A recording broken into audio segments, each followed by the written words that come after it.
Oke, baik teman-teman. Tadi kita sudah memahami apa apa bedanya Fark ya. Tadi kita sudah bicara apa bedanya Fark. Ini tipe-tipe pembelajar. Kemudian dari Fark ini ada tipe pembelajar, yaitu ada yang single. Single ini dia mempunyai hanya satu saja, misalkan Fark-nya saja. Fark saja, aural saja, read and write saja, atau kinestetik saja, atau multimodal. Multimodal itu dia mempunyai sekian persen ya, masing-masing dari tipe ini.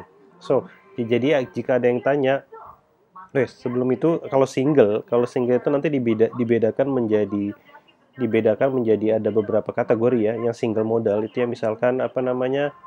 Ya misalkan visualnya kuat, itu single modal. Kemudian ada yang tipenya mild ini tipe misalkan visual seorang ini hanya visual saja tapi tipenya mild visual dan dia juga dipengaruhi oleh beberapa yang lain. Ada yang strong visual. Nah ini nanti kita bahas tabel apa yang digunakan. Kemudian ada very strong single modal. Jadi untuk single ini ini ada beberapa tipenya ya. Jadi ada yang mild, ada yang strong, ada yang very strong. Nanti kita bahas masalahnya. Nah, kadang ada yang bertanya, Sal, anak saya itu tipenya kinestetik. Nah, kalau tipenya kinestetik, cari dulu apakah dia tipenya mild, strong, very strong. Karena nanti dalam penyampaian informasi mesti berbeda antara mild, strong, dan very strong. Jadi kalau misalkan ada yang nanya, gimana itu anak saya lincah banget pakai kinestetik?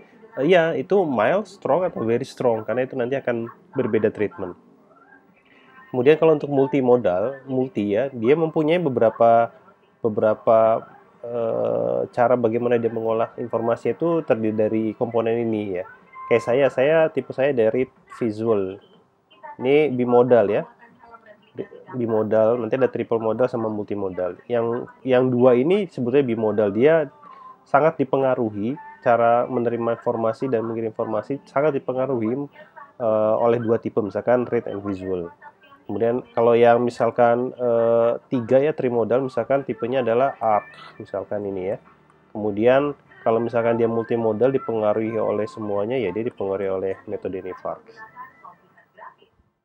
Sekarang kita akan belajar bagaimana cara menghitung single modal. Misalkan ini kemarin Mbak Feby kan beli buku saya, kemudian dia mengisi kuesioner di FARC website, kemudian hasilnya ini. Oke, hasilnya ini nih kemarin ya Mbak Feby yang isi hasilnya ini. Oke, kemudian malah kita lihat jumlahnya. Ini teman-teman saya sudah rilis satu video ya dengan bagaimana cara menghitung nilai tes FARC. Oke, ini kita lihat ini 10, ini 4, berarti total 16 ya. Ya, 16. Oke. Karena 16 berarti dia ada di sini nih ya. Mbak Feby ada di sini nih ya. Oke. Kemudian teman-teman di video saya pertama kita harus mengurutkan dari nilai tertinggi, kemudian terendah, kemudian cari selisihnya di antara nilai tersebut ya. Kemudian ini kita urutkan nih, misalkan aural ini berapa? 7. Kemudian apa lagi ya? Kinestetik ya. Kinestetik 4. Kemudian visual 3. Kemudian read and write 2. Oke, ini selisihnya adalah 3. Oke, ini selisihnya adalah 1.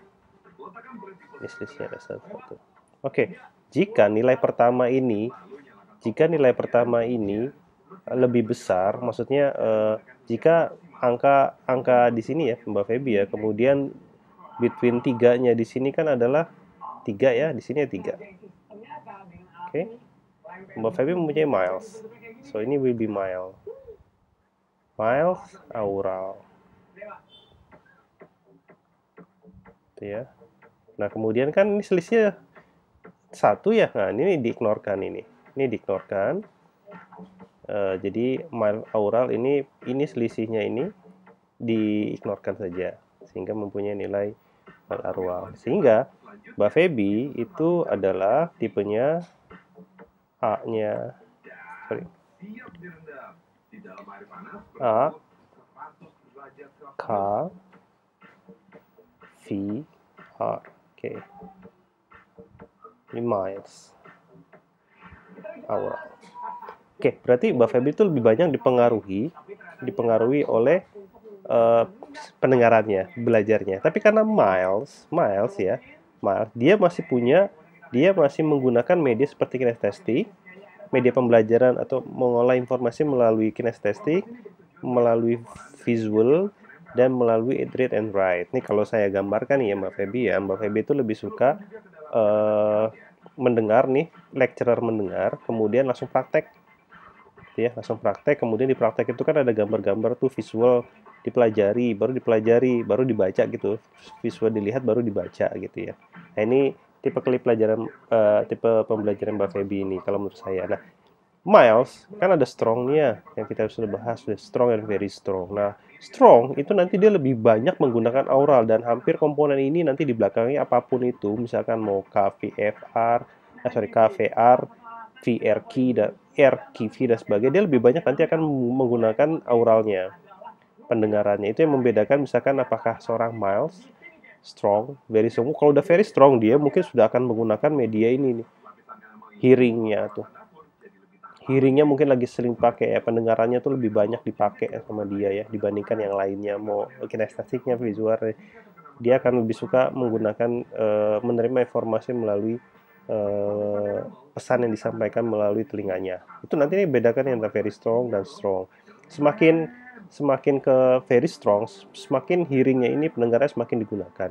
Kalau strong mungkin nanti akan tergantung penilaiannya nih ya, nanti dia akan terpengaruh oleh sejauh mana nanti dia akan dipengaruhi oleh sisa tipe pembelajaran yang lainnya. Semakin mild dia akan sedikit dipengaruhi oleh tipe-tipe ini.